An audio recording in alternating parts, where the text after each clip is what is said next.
မှာကိုွယ်မနေမဲရင်တွေကခွဲခွာသွားသူရဲ့မိမရလို့တွေ့ကြဖို့ဆိုတော့လေတယောက်တည်းပဲရှောက်လဲချက်ကခက်ခဲပါတယ်အသက်ညာရဲ့မပန်သာပြန်လာမှမဟုတ်မှန်းသိပေမဲ့ရှိနေတဲ့တန်ရောစီကျိုးကတိုးလို့သာရစ်ပတ်တွေ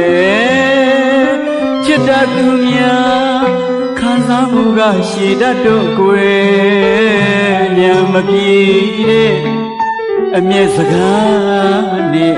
ပြန်လေတဲ့ငကနာမသိမယ်လို့လည်းမဆိုရဲဘူးလေကွယ်စာနာခြင်းနဲ့ရင်ရတဲ့အခါများမှာကွယ်ဟဲ့မငိုရာအချစ်ဆိုရရဲ့လိုရင်းရှာဖွေလေငိုရင်းကြပြရှိပဲလို့မှတ်ယူမယ်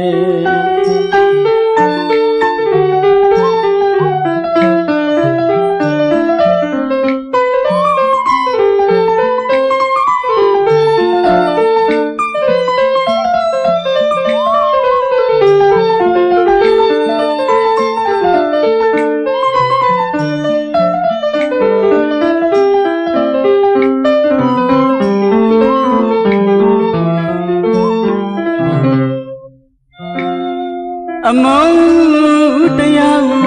နှလုံးသားမှာကိုွယ်မနှင်မဲရင်တွေက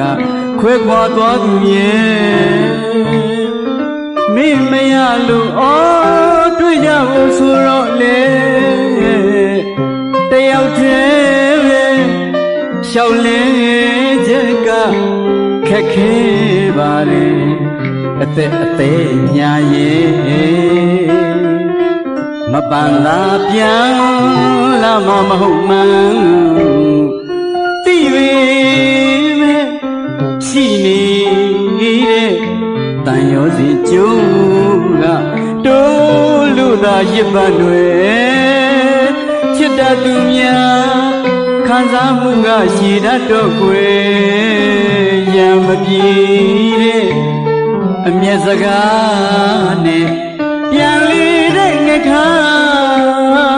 နာမသိမယ်လို့လည်းမဆိုရဲဘူးလေကွယ်စာနာရင်နဲ့ရင်ရတဲ့အခါများမှာကွယ်ဟဲ့မငိုတာအချစ်ဆိုရရဲ့လိုရင်းရှာဖွေလေကိုရင်ကြပြရှိပဲလို့မှတ်ယူတန်မယာဝိကျွေ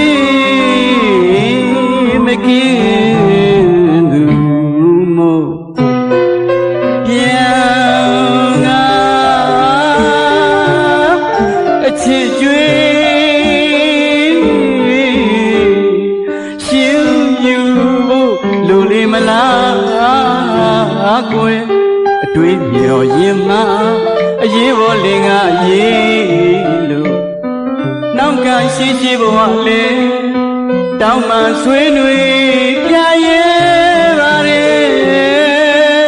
အတူစားအတူသွားအတူနားနေသည်ကြီးသူများတွေချစ်ချင်းကိုမူသားလေးပြစ်သွေးနာရောက်ခုများချစ်ကင်းနေလို့ဆိုအားရင်ကွယ်မချစ်တာကံကြမ္မာမှုအပေါင်းအတွက်တခေတ်တကဘာတန်လျာစုတောင်းပေးလိုက်ခြင်းနဲ့ချစ်တဲ့မြတ်တာအမုန်းများရဲ့မျက်ွယ်ရာဝဲနှလုံးသားနဲ့ဆက်သွယ်နေသော မျက်လုံးနှလုံးဟာပင်လေနှစ်ခုပမာဖြစ်ရပါစေကွယ်အချစ်ရဲ့ကြည်ကွယ်မှုလောင်ရိပ်အောက်မှာနောင်အတိတ်မပြောက်တာจิตราမာယာတရားနဲ့မောက်လို့မြစ်တာသမားကတော့ချစ်တဲ့အပေါ်ချစ်တဲ့အသေးနဲ့ချစ်မြဲချစ်လျက်ချစ်နေမှာပါကွယ်